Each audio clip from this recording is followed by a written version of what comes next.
They say you never forget the moment your heart breaks, but mine shattered between a scream and a voicemail. I was on the bathroom floor, blood pooling beneath me, hands trembling as I clutched my belly and dialed my husband's number for the 6th time. "Please, Jonah," I sobbed into the phone, my voice hoarse from pain and terror. "I think I'm losing the baby. Please answer," but the line went straight to voicemail. Again. Again. And again. My name is Eliza Whitaker. I'm 33. And 3 months ago, I found out 2 things in the same hour: 1, that I was having a miscarriage, and 2, that the man I married was celebrating his second chance at love with his ex. While I screamed in agony, alone in our house in Connecticut, he was sipping champagne with Amelia Langford in Manhattan, the woman he swore was a mistake from the past. When I passed out on the bathroom tiles, my hands stained with life I would never get to meet, I still believed Jonah would walk through that door. He didn't. It was the neighbor, Miss Geller, who heard my screams and called the ambulance. When I woke up in the ER, there was a nurse holding my hand, not my husband. Not the man who promised to be there for richer or poorer, in sickness and in health. I called him again when I was discharged. I told myself maybe there'd been a car crash. Maybe his phone had died. Maybe anything but what I feared. But when he finally picked up, his voice was thick with laughter. Laughter. Until he realized it was me. And then silence. A silence so sharp it cut through whatever scraps of denial I had left. "You weren't answering," I said. My voice was hollow, mechanical. "I was bleeding, Jonah. I lost our baby." There was a pause. Then he said something I'll never forget. "I didn't know it was that serious, Eliza. You always exaggerate things." That night, I didn't cry. I researched instead. I searched for Amelia Langford. She'd been tagged at a rooftop bar the night of my miscarriage. With Jonah. Holding hands. Toasting to new beginnings. It was all right there, on social media: smiles, sparkling glasses, and the man who abandoned me while I begged for his help. But that wasn't the worst part. The worst part came 3 weeks later, when I found a receipt from a high-end clinic. Fertility treatments. Amelia's name was listed as the patient. And under partner's name? Jonah Whitaker. That was when my grief turned into ice. So I played dumb. I smiled. I cooked his favorite pasta. I told him I was healing. I even planned a weekend getaway to reconnect. But while he packed, I was packing too: evidence, dates, screenshots, recordings. And just 2 days before Amelia's baby shower, I handed Jonah a small white envelope with a ribbon on it. Inside were 2 DNA test requisitions. One for me. One for Amelia. And stapled to the back? A court summons for spousal abandonment, emotional distress, and prenatal neglect. The man who left me to bleed would now bleed every dollar, every lie, every illusion he ever built. And this? This is just the beginning. If you've ever been betrayed when you needed someone most, if you've ever been left bleeding while someone else danced in your place, then I need you to like this video, share it with someone who needs strength, and subscribe for the truth that most people are too scared to tell.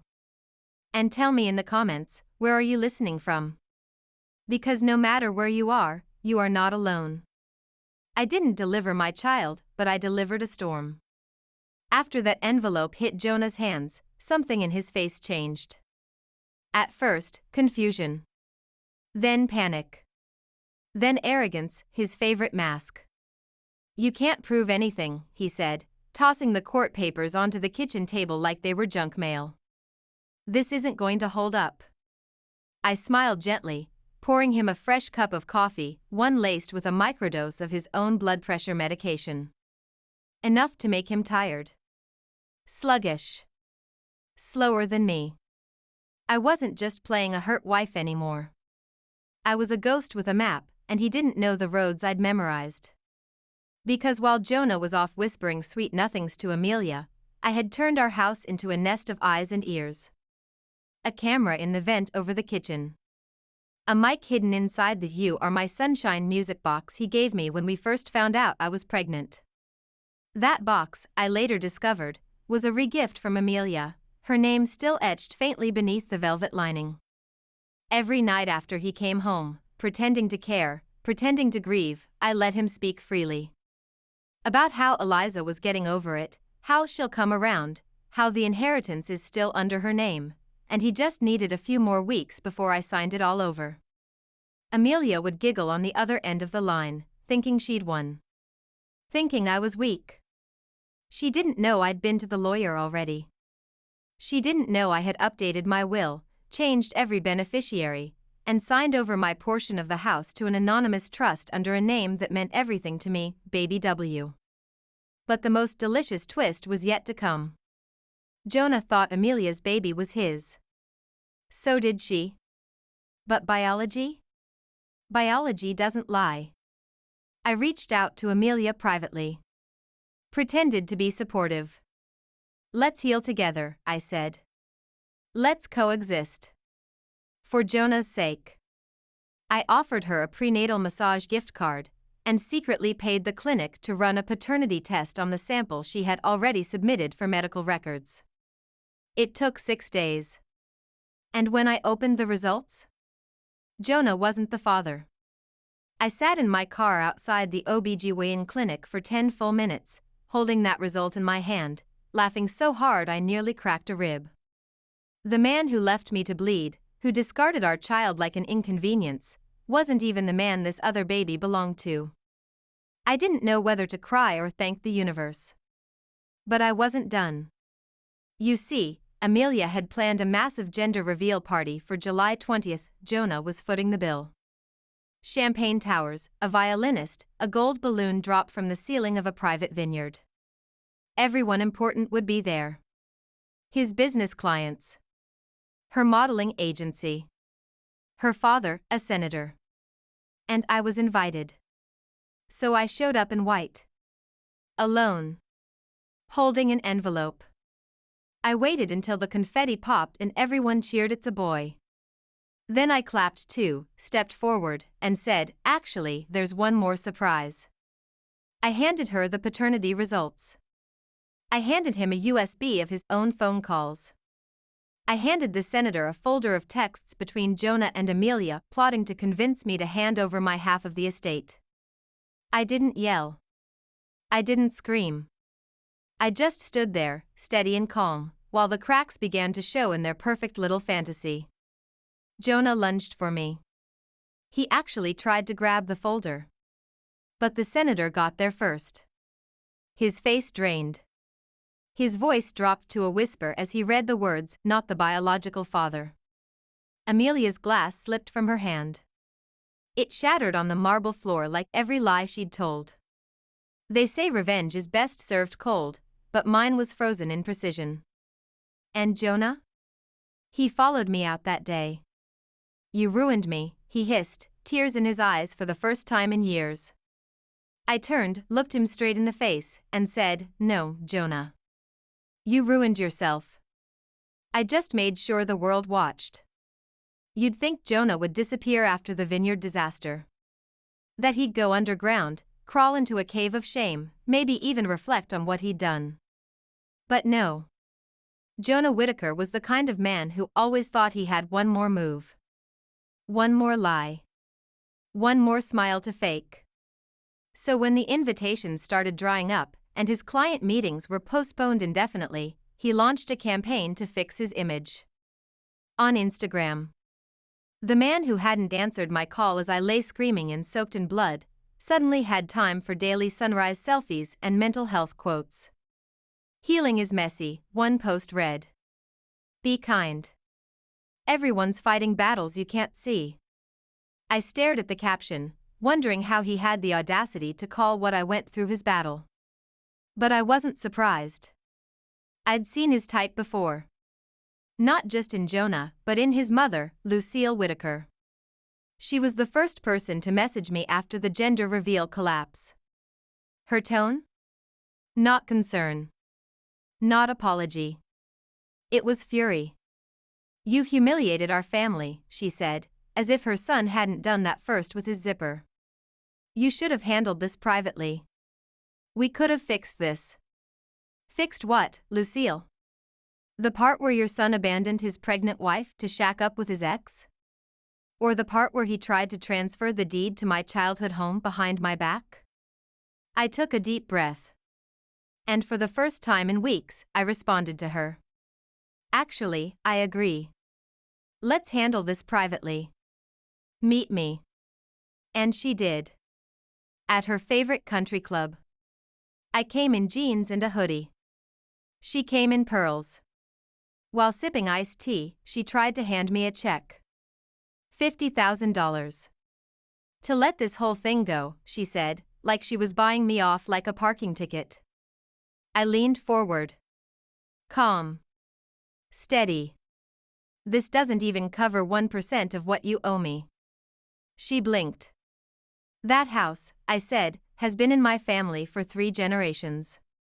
That baby? That was my future. And your son? He's about to be sued by 3 parties as me, Amelia, and the IRS. Because the trust he dipped into to throw that vineyard party was misclassified on your books. Her face went pale. She didn't know I knew that. But I did. Because while Jonah had been off playing house with Amelia, I had been digging. Not just into their personal lives, but into the company Lucille ran with Jonah, a boutique investment firm that handled accounts for several high-net-worth clients. And guess what? Jonah had used the company card for Amelia's pregnancy treatments. And Lucille had signed off on it. The IRS doesn't like when personal expenses go through business books. Especially not when they're disguised as client entertainment. I stood up from the table, left the check untouched, and said, "You called me hysterical, Lucille." But turns out I was the only one doing the math. That night, I uploaded one simple post. No face. Just my voice. Just a clip from Jonah's phone call where he said, "She always exaggerates. I don't think she's really in pain." I added subtitles. And the title, "The Day I Lost My Baby, and My Husband Turned Off His Phone." Within 24 hours, it hit 2 million views. Within 72 hours, Amelia deleted her social media. Within a week, whistleblowers from the firm started contacting me anonymously. The man who turned off his phone? Couldn't turn off the internet. Couldn't stop the avalanche that started with a single unanswered call. And me? I was just getting started. Jonah always underestimated women, especially ones who bled for him. His mistake wasn't just infidelity. It was thinking betrayal could be cleaned up with charm and a PR team. But charm doesn't hold in a boardroom when your crimes are printed on letterhead. 3 weeks after my post went viral, I was invited, formally, to the Whitaker and Langford Board of Trustees. Not as a witness. Not as a wife. But as a shareholder. You see, when Jonah asked me years ago to help expand the family firm, I gave more than love. I gave money. My inheritance from my father's estate, to be exact. And like an idiot, I let Jonah register me as a silent partner. What he didn't realize was that I had quietly switched that clause 2 years ago after one of our accountants warned me about tax inconsistencies. So I walked into that boardroom not as a grieving woman, but as an owner. There were 9 men in suits. 1 furious mother-in-law. And Jonah, sweating in a navy blazer that was 2 confidence sizes too big for him now.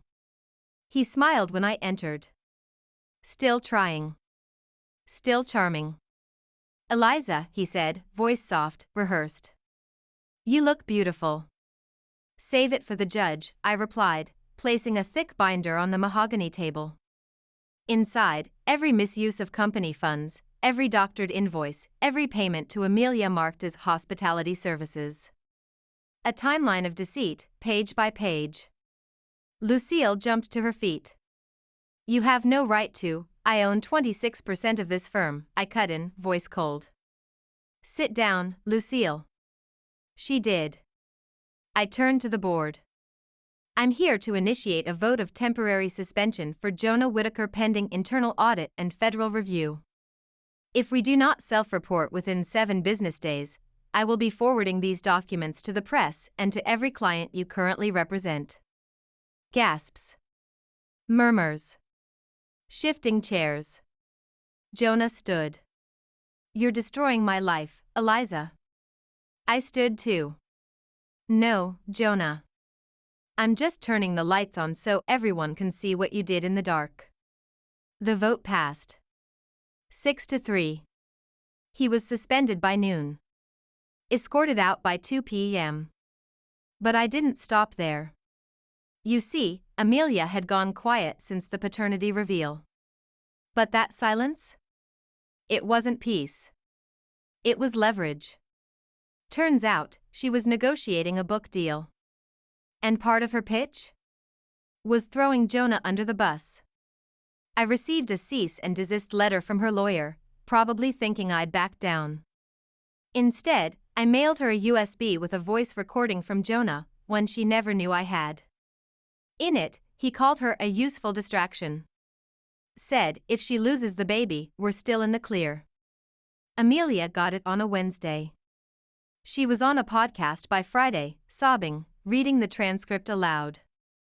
Every woman he betrayed was now a match, and the fire was spreading.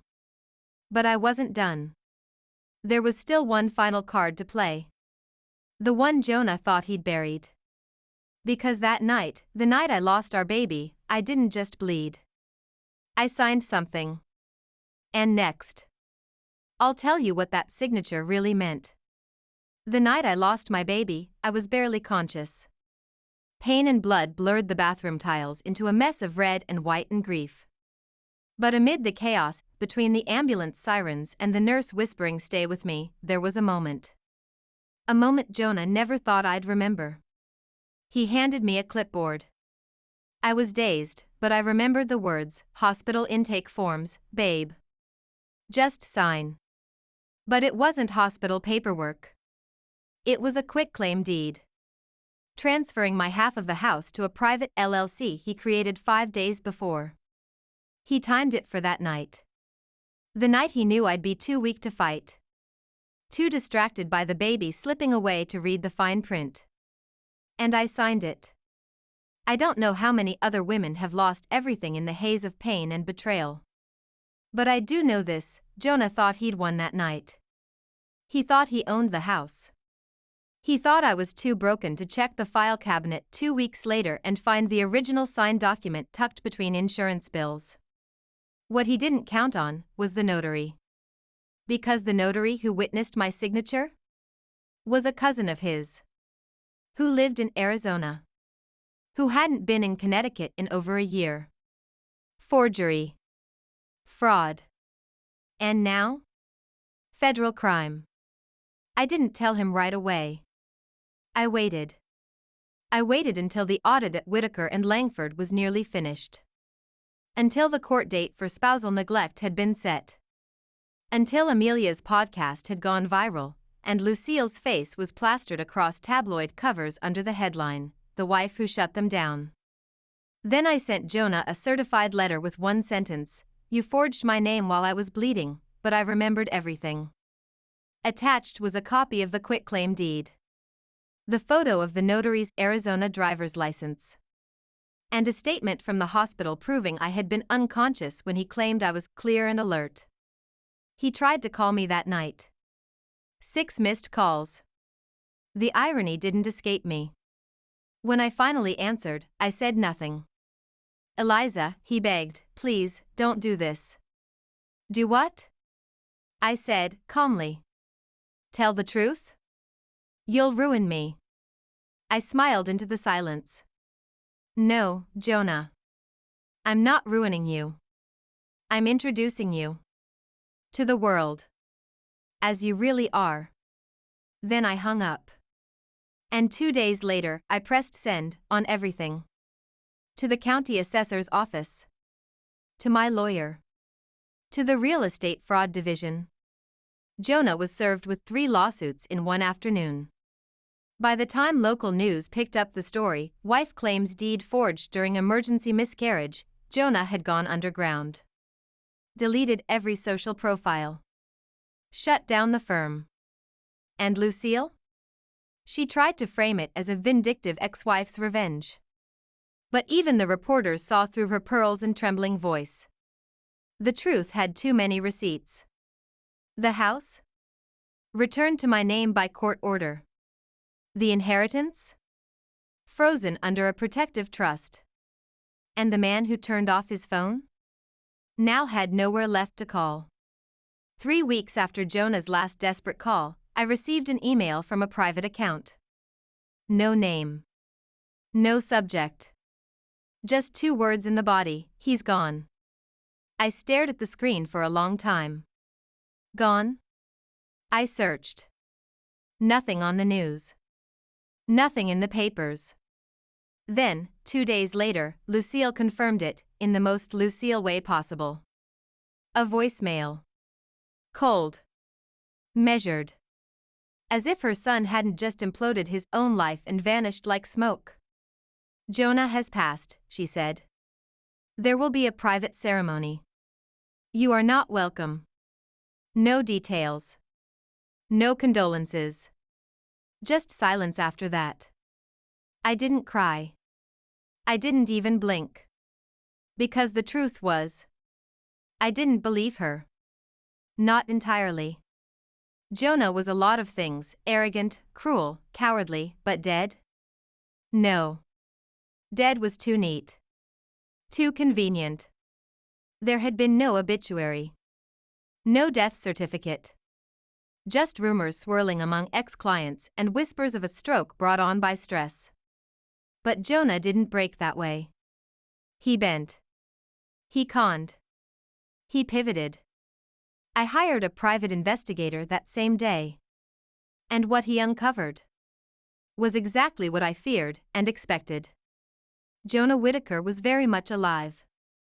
Living in St. Kitts under the name Jonathan White, using a passport from his mother's side of the family. He had transferred what little was left of his liquid assets to a shell account registered to a deceased man. The funeral?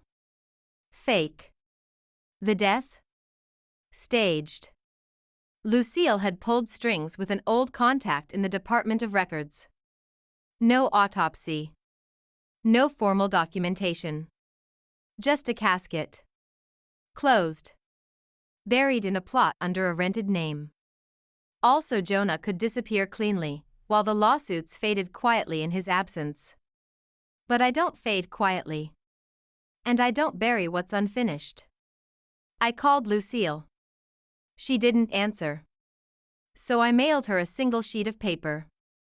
On it was a photograph, Jonah, drinking an espresso on a balcony in St. Kitts, reading a paperback. The timestamp was clear. The location data embedded. Unforgettable. Under it, one sentence: if you don't bring him back, I'll fly his lie back in chains. The next day, she called. What do you want, Eliza? I want closure. Public. Legal. Real. You won't get it. Oh, I will, I said. Because your real estate holdings in Vermont? The ones Jonah used to hide capital from the IRS? They're under audit. And I have the paper trail that leads straight back to your private account. Silence. Then, what do you want? A press release. From the family. Confirming Jonah faked his death. Apologizing to the public. And withdrawing all claims to the house, the estate, and the business. Or I go federal. Lucille tried to negotiate. She begged. She threatened. But by now, I had nothing left to lose. No fear. No baby. No illusions. Just truth. And fire. 2 days later, the statement went out. Every major media outlet ran it. Whittaker family confirms, Jonah Whittaker faked death to evade accountability. He was arrested at the St. Kitts airport. Extradited. And on the day of his real arraignment, guess what I wore? The same dress I wore the day I miscarried. Except this time, I stood tall. He looked at me once as they led him through the courtroom. I didn't look back. Because there are funerals worth mourning. And some worth watching from a front row seat with a glass of truth in your hand. Courtrooms have a strange smell, like dust and fear. That day, mine was a mix of justice and cold air conditioning, the kind that settles into your bones and reminds you, this is real. Jonah sat across the aisle in an ill-fitting suit, his face gaunt, lips dry, twitching slightly as if waiting for a miracle. But there would be none. Not this time. The courtroom was packed. Press in the back. Spectators along the walls. Lucille, in a black dress like she was still playing the grieving mother, sat front row. Her eyes never left me. I could feel the heat of her gaze like a needle trying to sew her family's reputation back together. But it was too late. Because I was called to the stand. And this time, I wasn't the victim bleeding alone on a bathroom floor.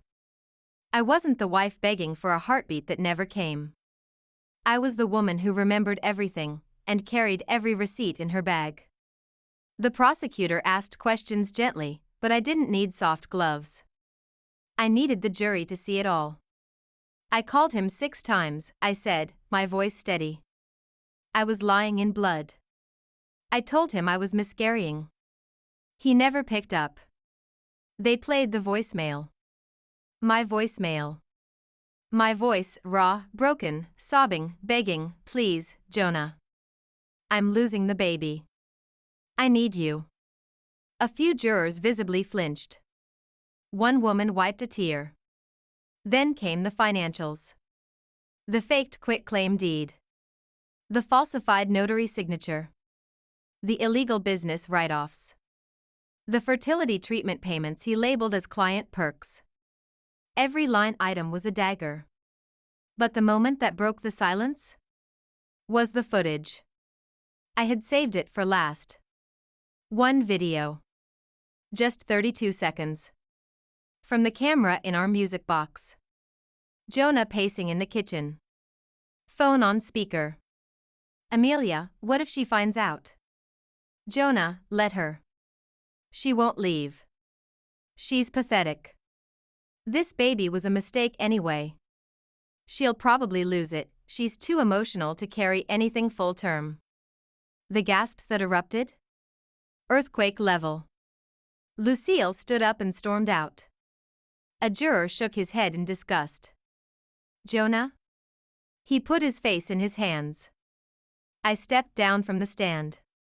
And I knew. I had already won. He was charged with fraud, spousal neglect, falsification of legal documents, and tax evasion. But for me, the charge that mattered most wasn't on the legal docket. It was emotional abandonment.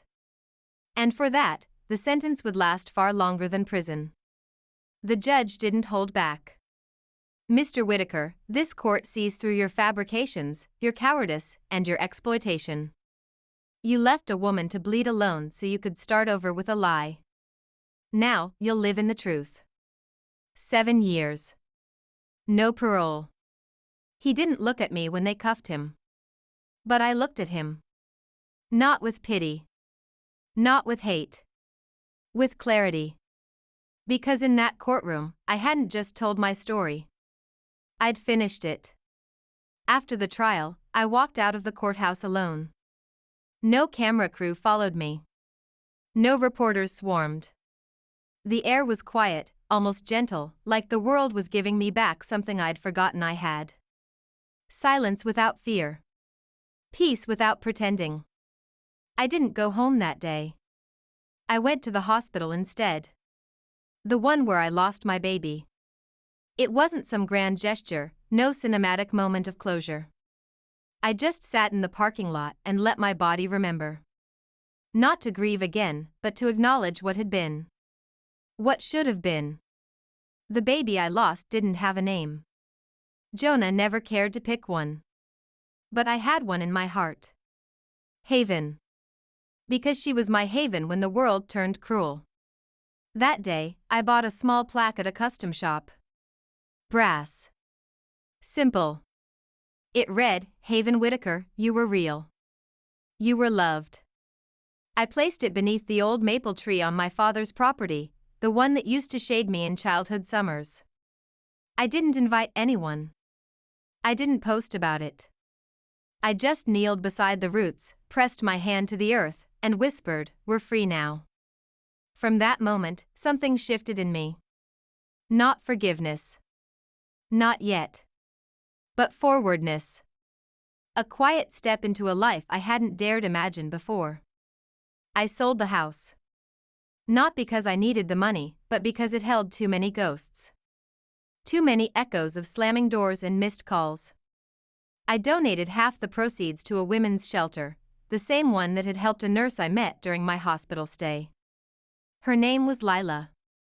She'd brought me juice when I hadn't spoken in hours. Told me, you don't need to be strong today. Just be breathing. I never forgot that. The rest of the money? I used to open a scholarship in Haven's name. For single mothers pursuing medical training. Not flashy. Not viral. Just real. Just enough to change a few stories like mine. And as for Lucille? She tried to recover her reputation. Claimed ignorance. Blamed Jonah. Wrote an op-ed in some glossy magazine about being manipulated by her son's charisma. But no one bought it. Because the IRS doesn't care about glossy magazines. The firm crumbled. She was fined heavily. Retired for health reasons. And now? She lives in Florida. Quiet. Forgotten. Which, to her, is worse than prison. And Amelia? She vanished. Changed her name, last I heard. Moved out west. I don't hate her.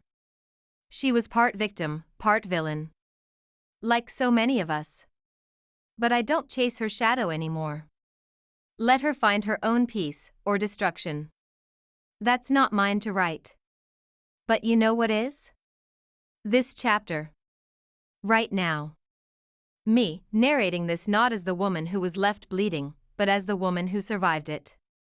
I never remarried. Not yet. Maybe not ever. But I did fall in love with life again. With long walks at dusk. With lavender tea.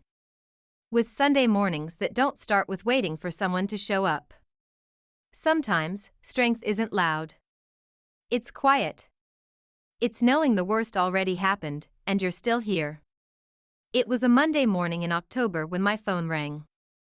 Unknown number. I almost let it go to voicemail, but some twitch in my gut, made me answer. A woman's voice crackled through. Nervous. British accent. Is this Eliza Whitaker? I almost said no. I wasn't Whitaker anymore. Not legally. Not emotionally. Not in any way that mattered. But I said yes. I don't know how to say this, she began. My name is Janine Rutherford. I'm Jonah's therapist. Former therapist, I should say. I sat up. She continued, haltingly. He asked me to reach out. There's a letter. He wrote it in prison, and he didn't want to send it directly. He said you wouldn't open it.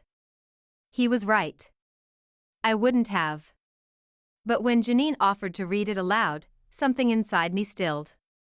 Not curiosity. Not forgiveness. Just closure in the shape of a wound that refused to fully seal. Go ahead, I said. She hesitated, then began. Eliza, if you're hearing this, it means I've lost every right to speak to you, and I know it. I turned my phone off the night our child died. I told myself I had reasons, but they were all excuses. I was scared. Of being a father. Of failing. Of facing what I had destroyed. Amelia wasn't love. She was distraction. You were love. You were real. I see your face every day in this place. In every locked door, in every silent moment when no one answers my calls. You didn't deserve any of it. I know there's no coming back. But if there's any part of you that believes in ghosts, know this: I haunt myself, so you don't have to. Jonah. Janine paused. There's more, but that's the heart of it. I said nothing. Not because I was overwhelmed, but because the apology came too late to matter. You can't pour water on ashes and expect fire. Thank you, I finally said. For reading it. You didn't have to. She sighed. He wanted you to know he's different now. I'm not. And I meant that. I wasn't the same woman who crawled across the tile, begging for him to answer. I wasn't the same woman who hid bruises behind silence. I was steel now. Scarred, maybe, but unbreakable.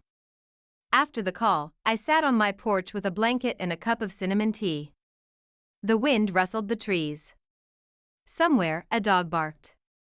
Life, simple, stubborn, steady, went on. And I let the letter drift from my mind like a leaf falling off a tree that no longer bore fruit. Because closure doesn't always come in words. Sometimes it comes in knowing you didn't wait for it to heal. You built your own peace. And that was enough. 6 months after the trial, after the arrest, after the letter I didn't ask for, I was invited to speak at a conference. Women in transition, they called it. Survivors. Advocates. Counselors. At first, I said no. What could I possibly say that hadn't already been said through headlines and hashtags? What good were words when I once lay screaming, and none had answered? But then I thought of Haven. And of every woman like me who'd signed something they didn't read. Who'd believed an apology that was just a delay in the next betrayal. So I said yes. The venue was a simple hotel ballroom in upstate New York. Beige carpeting. Rows of folding chairs. No spotlight. No fanfare. Just a room full of strangers looking for something solid to hold on to. I stood at the podium in a black pantsuit. No makeup. No husband's name. Just mine. Eliza. And I told them. I told them everything. Not for drama. Not for pity. But for truth. Because betrayal is never just one moment. It's 1,000 cuts, small ones, daily ones, so quiet that you forget what it felt like not to bleed. It's calling someone you love and watching the call go unanswered, while you lie soaked in your own loss. I saw heads nodding. I saw hands gripping tissues. I saw rage and release flicker across faces like candlelight. I told them about Jonah's fake funeral. About the forged documents. About the lawsuit, the video, the trial. But mostly, I told them about the silence. The one that followed the miscarriage.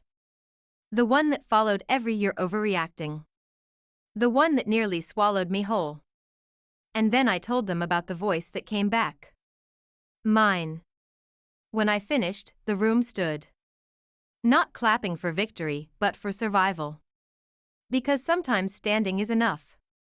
Sometimes not falling is the triumph. A young woman approached me afterward. She couldn't have been more than 20. Thin wrists, bitten nails. She whispered, "He's trying to convince me to give up my apartment. Says I'm too emotional to live alone." I looked her straight in the eyes. If anyone says you're too emotional, it's because they're terrified of your clarity. Keep your keys. Keep your life. She nodded. She smiled. And in that moment, I realized I wasn't just surviving anymore. I was shaping someone else's next chapter. That night, I received a message from an unknown user. No profile photo.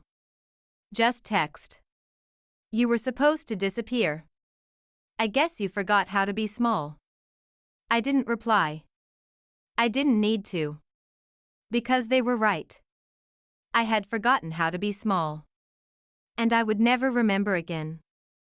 A few weeks after the conference, I got a message from someone I hadn't seen in nearly a decade, Clara Langley. We'd met in college. She was a lawyer now. Sharp. Loud. Brilliant. The kind of woman who made men clear their throats before speaking. We hadn't spoken since graduation, but somehow, she'd seen the video of my courtroom testimony. And she wasn't reaching out to say I'm sorry. She was reaching out with an offer. Eliza, she wrote, I watched what you did. You turned survival into strategy. If you ever want to make that a permanent job, I have a seat for you on something we're building. I blinked at the message. A seat? I hadn't sat at any table in years that wasn't set by Jonah or dictated by shame. I'd learned to eat in corners. To speak in whispers. To ask for space instead of taking it. But this was different. She invited me to New York. I met her at a rooftop bar, different from the one where Jonah toasted Amelia, this one brimming with women who looked like they'd already read your secrets and were sipping rose while deciding how to use them. Clara hugged me tightly and said, I knew you'd come. What is this? I asked. She leaned in. It's not a company. It's not a non-profit. It's something in between. We call it Haven Circle. I froze. She noticed. You okay? Haven, I whispered. That's what I named my baby. She didn't apologize. She didn't backtrack. She just said, then maybe you were always meant to be here.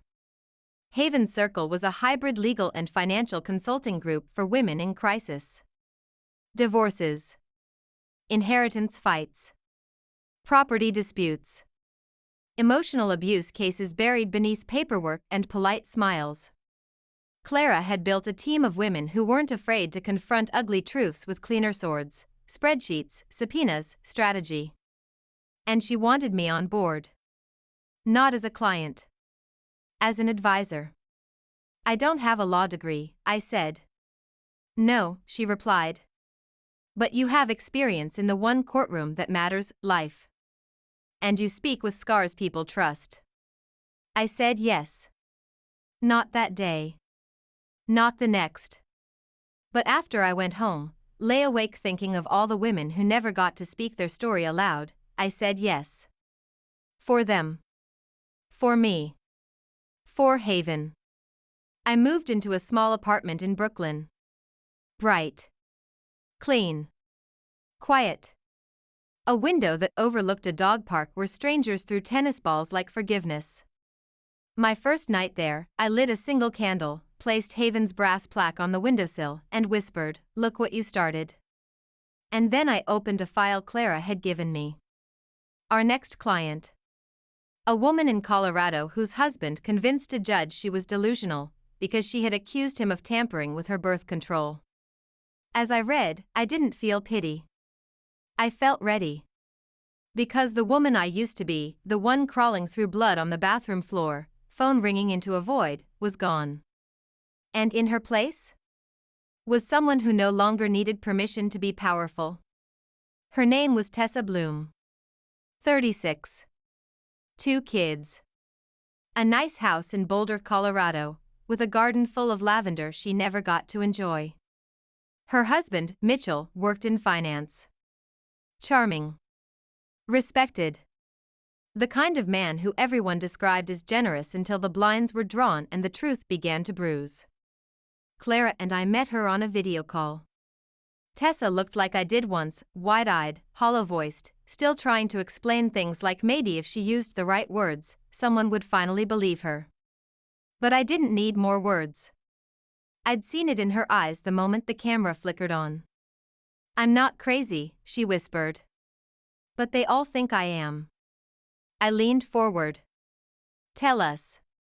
And she did. He'd switched her birth control pills with sugar tablets. Not once, 3 times. Said it was God's way when she got pregnant unexpectedly. Told her it was fate. Convinced the court she was unstable when she tried to leave, said she'd made it up. Even brought their pastor into court to testify that she was emotionally unfit to parent. And the worst part? She had no proof. Until Clara and I gave her a reason to fight anyway. We flew to Boulder a week later. Sat in her kitchen. I watched as Tessa shook while pouring coffee. Her hands weren't used to being steady anymore. Her whole life was a tremor. We reviewed the court documents. Noticed something. The pharmacy log. There were 3 gaps in the prescription history, months where Mitchell claimed she'd forgotten to refill. But Tessa swore she had. And that's when I remembered something Jonah used to say. Always pay in cash for secrets. We checked with the pharmacy. Mitchell had picked up 3 refills himself. Paid cash. No insurance. No record on the app. But there was a camera. And a manager willing to pull footage once we provided the proper legal request. There he was. Clear as day. 3 times. Buying her birth control. The exact pills she said she never got. Clara smiled when we watched the footage. This is enough to crack it open. It was. In court, Mitchell's face twitched when the footage played. He looked over at Tessa like he still expected her to crumble. She didn't. Because she had someone beside her who already knew what it was like to be told you were crazy while your body screamed the truth. The judge reviewed the footage. The pharmacy receipts. The prescription logs. The testimony from a former nanny who finally came forward, saying Mitchell once told her, "I'll keep her pregnant. It's cheaper than alimony." The custody ruling reversed. Tessa got full parental rights. Mitchell was fined and placed under criminal investigation for medical interference. And when the ruling was read aloud, she cried. But not from fear. From relief. That night, she handed me a little bouquet of lavender from her garden. It finally bloomed, she said. And I realized something, helping her helped me. Not in a healing way. But in a reclaiming way. Like I'd taken a piece of my own past and rewritten it, not as a tragedy, but as a blueprint for women who refuse to stay broken. We flew back to New York the next morning. Lavender still tucked in my carry-on. And in my inbox? A name I never expected to see again. Not Jonah. Not Lucille. But Amelia. It came at 3:14 a.m., a time of ghosts and gut instincts. The subject line was blank. Just her name in the sender field, Amelia Langford. My finger hovered over the delete button. Every part of me screamed to ignore it, to not open the door to the past again. But curiosity is a wound that itches, and sometimes scratching is the only way to know if it's still bleeding. I opened it. Eliza, I'm sorry. Not for Jonah. For everything I did to you, even the things you never knew about. I need 5 minutes of your time. Please. I promise this isn't about him. A. No punctuation after the please. No embellishments. No flattery. Just a plea. Raw. Bare. Amelia. I stared at the screen until dawn. I didn't respond. I didn't delete it either. For a week, it haunted me. Not because I missed her, not even close, but because there was something about the timing. Why now? Why after disappearing, after deleting every trace of herself? She had moved to Oregon, changed her last name. I knew she was running, but I didn't know from what. I finally wrote back. 5 minutes. In public. My conditions. No lies. She replied within 10 minutes. Agreed. Anywhere you want. We met in a bookstore cafe in Lower Manhattan. I chose it because it had glass walls and no shadows to hide in. She arrived wearing oversized sunglasses, no makeup, and a scarf around her head, less glamorous femme fatale, more woman trying to vanish inside herself. I didn't say hello. I just watched her sit. She looked thinner. Not in the glamorous way she once aimed for, but in a way that said, life had scraped her down. I didn't come to apologize, she said, folding her hands. Because I know that's useless. But I came to warn you. My stomach tensed. About? Jonah. I leaned back. He's in prison. She nodded. And his release hearing is coming sooner than you think. His mother is petitioning under medical duress. Early release program. I laughed once, bitter. Medical duress? What is it this time, paper cut? Amelia's face didn't move. Stage 3 pancreatic cancer.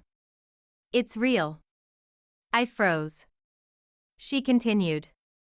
Lucille's using it. Playing the sympathy card. Claims Jonah needs to care for her. Claims he's changed. And you care why? I asked. She hesitated. Because if he gets out, he'll come for you. Not legally. Not financially. But personally. And I don't think he's done with me either. I didn't believe her. Not completely. But I didn't disbelieve her either. Amelia reached into her purse and slid a flash drive across the table. This has everything. Notes. Letters. Calls. Things you don't know he did to you. Things I didn't stop. Some I helped with. I'm not asking for forgiveness. Just, maybe don't let him rewrite the ending. She stood up before I could ask more. And just like that, she was gone. I didn't touch the flash drive for a full day. Just let it sit on my desk, like a bomb with no timer. When I finally opened it, the first file was an audio clip. Jonah's voice. Calm. Cruel. Crystal clear. She thinks she won. Let her. The real revenge? That'll come when she thinks it's over. I didn't sleep that night. Not out of fear. Out of fury. Because if he thought my story was finished, he'd forgotten who held the pen now. I spent the next 48 hours in a fog of fury. Every file on that flash drive was a needle in the skin of my memory, ripping open scars I thought had closed. Call recordings between Jonah and Lucille. Notes he dictated to a private investigator he hired to track me after I miscarried. Photos of my father's cabin, my one sacred place, taken from a drone I never noticed. And then, in one file folder marked PR Strategy, Divorce, I found it. A document titled, How to Break Eliza. No pretense. No euphemisms. Just line after line of tactics and talking points. Mock-ups of posts for social media in case I ever exposed him again, each one crafted to paint me as bitter, unwell, obsessed. There were drafts of apologies from him, written by a crisis manager, never meant to be sincere, just strategically released if he ever needed to play victim. One line chilled me. If she takes legal action again, we leak the miscarriage footage. Claim it was staged. Say she's doing it for sympathy. I sat at my desk, shaking. There were cameras. Cameras in my own home. Ones I never knew existed. He filmed me while I was bleeding. For leverage. For proof he planned to twist. And suddenly, I knew Amelia didn't give me this drive out of guilt. She gave it to me because he told her to once. But now that he was facing release, she was afraid he'd turn on her too. It was self-preservation. But I'd take it anyway. Because it was ammunition. I printed every transcript. Made 3 backup drives. Sent one to Clara. Sent another to my attorney. And the third? I mailed to the parole board, along with a personal letter. Not dramatic. Not emotional. Just facts. Dates. Audio timestamps. Medical records. I closed it with one sentence. This man turned off his phone the night I lost our child, so he could turn on his camera. If you think that's rehabilitation material, I hope you never have daughters. 2 weeks passed. Then I got the letter. Parole denied. The reason? Psychological manipulation patterns, violation of spousal trust, and evidence of calculated coercion. My flash drive, filed in full. Used as testimony. Lucille released a statement the next day, calling it a tragic miscarriage of justice. The irony nearly made me choke. I didn't respond. But I did send her a flower arrangement. Lavender and bleeding hearts. The note read, "For everything we lost. And everything I'll never give back." Then I turned off my phone. Just for a day. Not out of cowardice, but because the war was won. And sometimes victory is quiet. A deep breath. A locked door. A moment where your silence is no longer a weapon used against you, but a boundary no one dares cross again. For nearly 2 years, I'd been surviving on fury. It had kept me warm when I was frozen, sharp when I was numb. But after Jonah's parole was denied, something strange happened. The rage faded. Not completely, but enough for the silence to stretch without screaming. I woke up one morning and realized I didn't need to check court updates. I didn't need to brace myself before opening emails. I didn't need to live every day waiting for the next betrayal, the next headline, the next scar. For the first time in what felt like forever, there was space in my life. And in that space, something soft crept in. A life. Not the one I had planned, but one that had waited patiently beneath the rubble. Clara noticed the shift first. "You're different," she said over lunch one afternoon. "Quieter. Stronger, maybe. Not just fighting, but living." I shrugged. "I think I forgot what that felt like." "Want a reminder?" she asked, sliding a brochure across the table. It was for a retreat. Women. Mountains.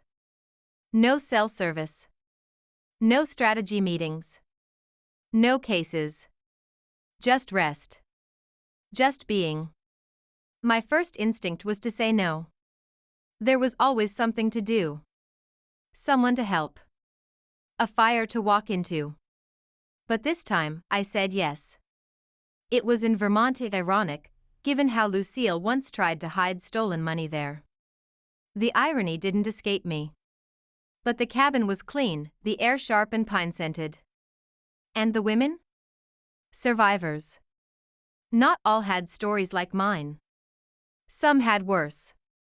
Others had healed into laughter. But all of us knew what it meant to lose ourselves in the service of someone else's comfort. One night, we sat in a circle, wrapped in blankets, each woman lighting a candle for something she'd buried and something she wanted to grow. When it was my turn, I lit 2 flames. One for Haven. One for Eliza. Not the Eliza I was forced to become, but the one I chose to be now. After the retreat, I came home to an apartment that no longer felt like a shelter, but like a home. I watered my plants. I went to the market. I signed up for a ceramics class. My first bowl was lopsided. Ugly. I kept it anyway. Proof that things didn't have to be perfect to hold value. And then, one morning at the bookstore cafe, yes, the same one where I'd met Amelia months ago, I met someone new. His name was Miles. He was reading a book I loved. We talked. We talked again. We didn't talk about Jonah. We didn't talk about broken marriages or courtrooms or betrayal. We talked about hiking. About movies that make you cry in the last 5 minutes. About why cinnamon should be in everything. It was light. And I didn't know where it would go. But I knew this, I didn't flinch when he smiled.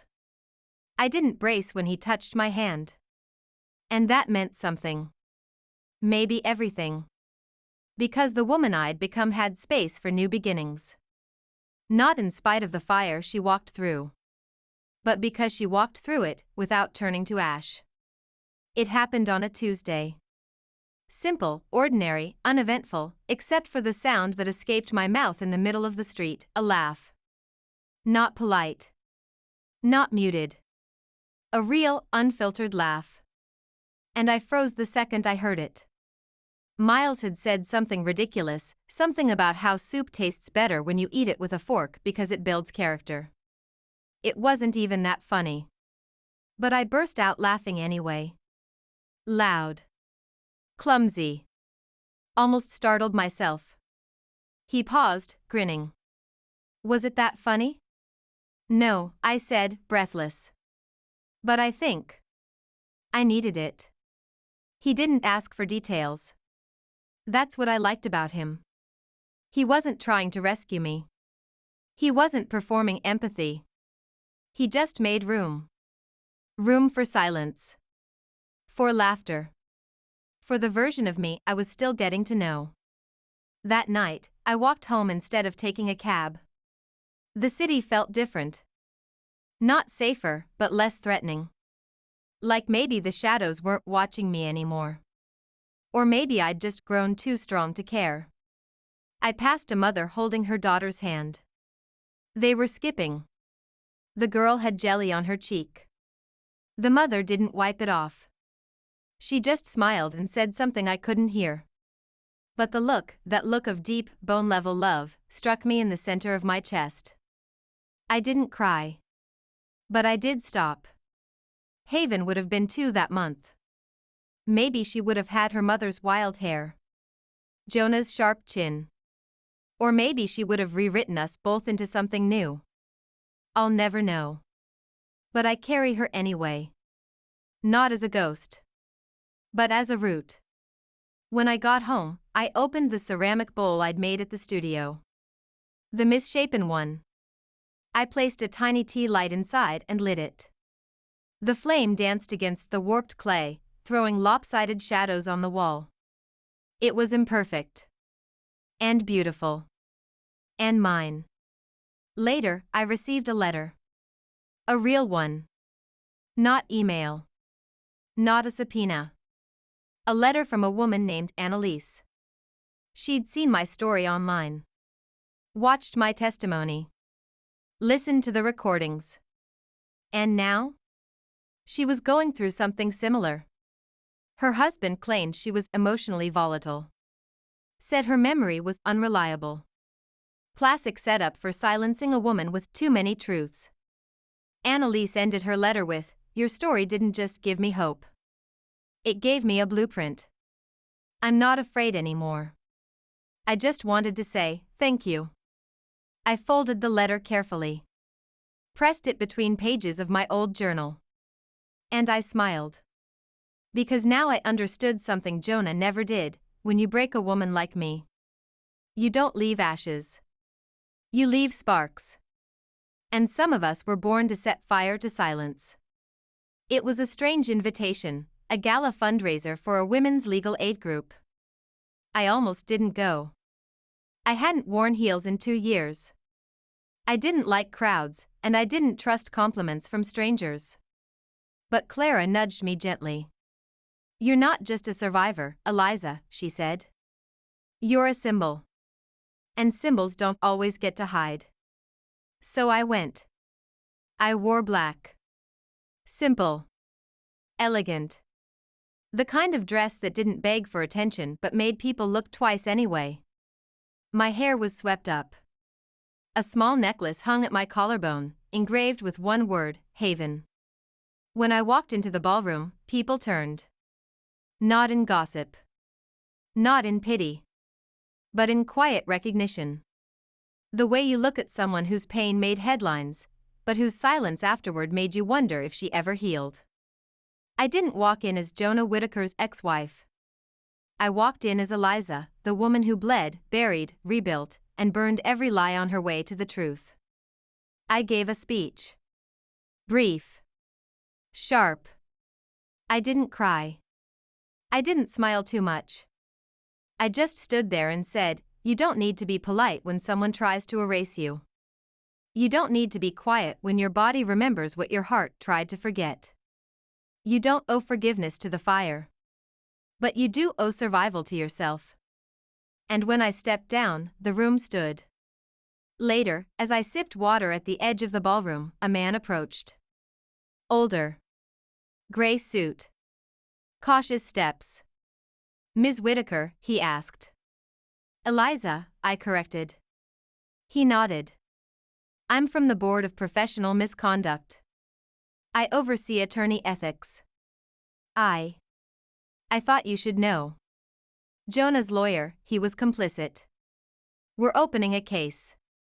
My chest tightened. Another lie. Another player in the script Jonah had written behind my back. I appreciate the update, I said. He hesitated. Do you want to be part of the testimony? We'll subpoena you either way, but it helps if you lead the charge. I looked him straight in the eyes and said, no. I don't want to lead it. A pause. I want to end it. That night, I drafted my final legal statement. I submitted all remaining documents. And then I shut the folder for good. No more cases. No more lawsuits. No more clawing at justice in a system built to delay it. Because I realized, Jonah would spend the rest of his life surrounded by the ruins he built. And I had walked out of the fire with a new name carved in gold. Hers. Mine. Ours. Haven. Later that week, I burned every letter he ever wrote me. Every voicemail. Every email. Every trace. I didn't do it in anger. I did it in gratitude. Because if he hadn't tried to destroy me, I never would have discovered how indestructible I truly was. The date loomed on my calendar like it always did, subtle, uninvited, cruel in its silence. March 19th. The day I lost Haven. The day I lost everything I thought I was. I didn't mark it with a red circle anymore. I didn't brace myself or cancel plans. But when I woke up that morning, the ache was there. Not sharp. Just present. Like a shadow that no longer frightens you, but still follows. I made tea. Lit the candle in the ceramic bowl. The one I'd crafted with uneven hands and healing breath. I whispered her name, not in grief, but in acknowledgement. And then I did something new. I smiled. Not because the pain was gone, but because it had changed shape. Hardened into something useful. Beautiful, even. Haven didn't vanish. She became my compass. Every woman I helped. Every truth I exposed. Every girl who found her voice in mine, she was there. That morning, Clara sent me flowers. No note. Just peonies, my favorite. Tessa, the woman from Colorado, called to say she and her kids had moved into their own place.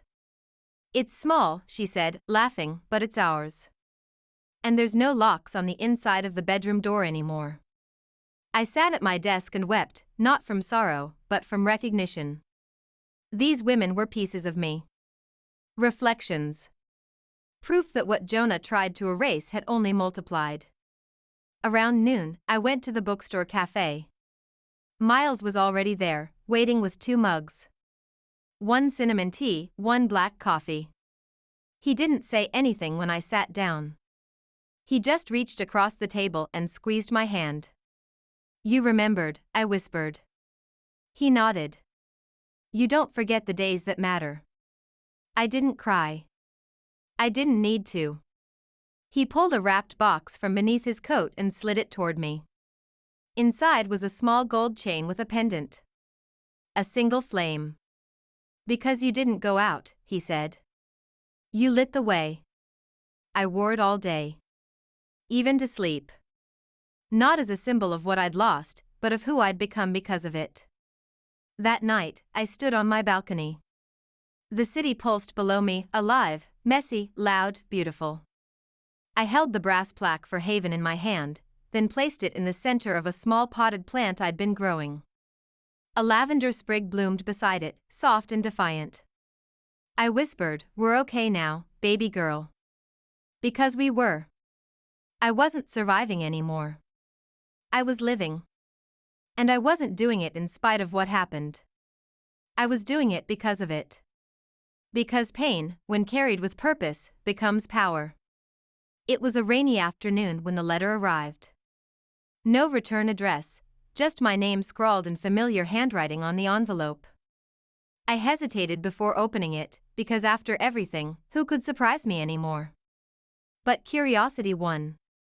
Inside was a single sheet of paper. No apology. No plea. Just a note.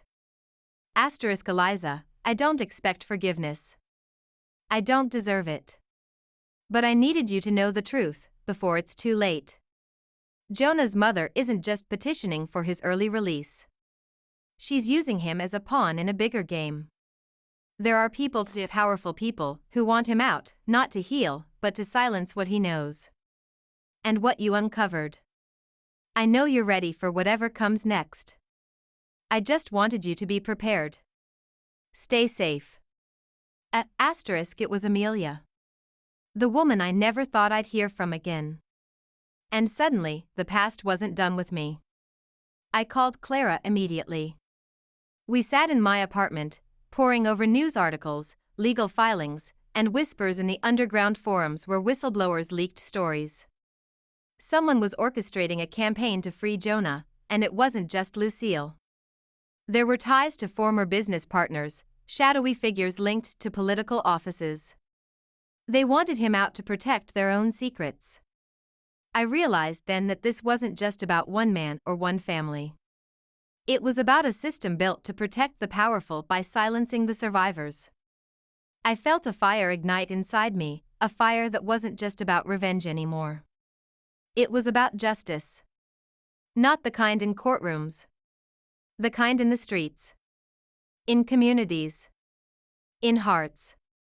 The kind that makes change slow but undeniable. I wasn't alone. And neither were the women I fought for. We formed a plan. A coalition. A movement.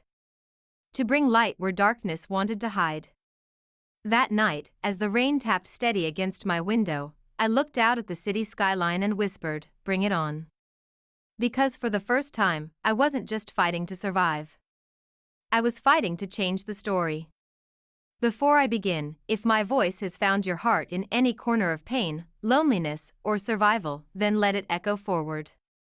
Like this video, share it with someone who needs it, and subscribe for more stories of women who didn't stay broken. And in the comments below, tell me, where are you listening from? Because I want you to know, wherever you are not alone. Now, let me tell you how this ends. Or maybe, how it truly begins. It's been nearly 3 years since that night on the bathroom floor. Since I clawed at the tile, soaked in blood, calling a man who had already replaced me in every way that mattered. I remember that version of myself with gentleness now, not pity. She was afraid. She was alone. But she survived. And she became me. And me?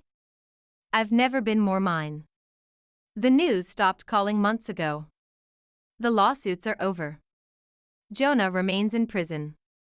He tried, one last time, to contact me through a third party, an old friend of his who left a voicemail saying Jonah was a changed man and ready to make amends. I deleted it before it finished. Not because I'm bitter. Because I'm finished. Lucille? She sold her estate. Moved into assisted living. I hear whispers of dementia. I don't wish her pain. But I also don't pretend she wasn't part of mine. As for Amelia? I received one final envelope from her. No return address. Inside was a check made out to the Haven Circle, the organization Clara and I now lead. $50,000. No note. No signature. Just a line scrawled on the bottom of the check, for what I couldn't undo, but can help prevent. I didn't cash it at first. I stared at it for weeks. But then a woman walked into our office. A new case. A new story. And we used that check to pay her legal fees in full. Sometimes redemption doesn't come in apologies. It comes in who you help after the damage. Miles and I are still walking through this life together. Slowly. No labels. Just presence. He doesn't try to heal me. He doesn't ask for the pieces of me I'm still stitching together. He just shows up. And in a world that once abandoned me mid-blood and screams, his showing up is a revolution. I still have hard days. Grief is not a straight line. Sometimes it circles back, knocks softly, reminds me of what could have been. I let it in. I make it tea. Then I show it the door again. I visit Haven's tree every year. I add something new to the soil. A letter. A stone. A flower. A memory. She is not gone. She is not forgotten. She's grown into every woman I've helped, every step I've taken, every voice I've lifted with mine. Recently, a college student reached out. She'd watched my court testimony for a project on gendered trauma and legal erasure. She said, "You made me believe that I don't have to be polite to people who harm me." And I cried. Not because it hurt, but because she said it like it was obvious. Like the next generation would be born knowing. And maybe, just maybe, Haven whispered that lesson into the wind. So if you're hearing my story today, if you've made it to this chapter, you need to know something. You're not too much. You're not too broken. You're not too late. If someone turned off their phone when you needed them most, turn up your voice. Turn on your power. And walk away with everything they thought you'd lose. Because healing is not quiet. Sometimes, it roars. And this? This was mine. Thank you for listening. For surviving with me. And for letting Haven's story, and mine, become a seed for your own. Wherever you are, I see you. And I'm not hanging up.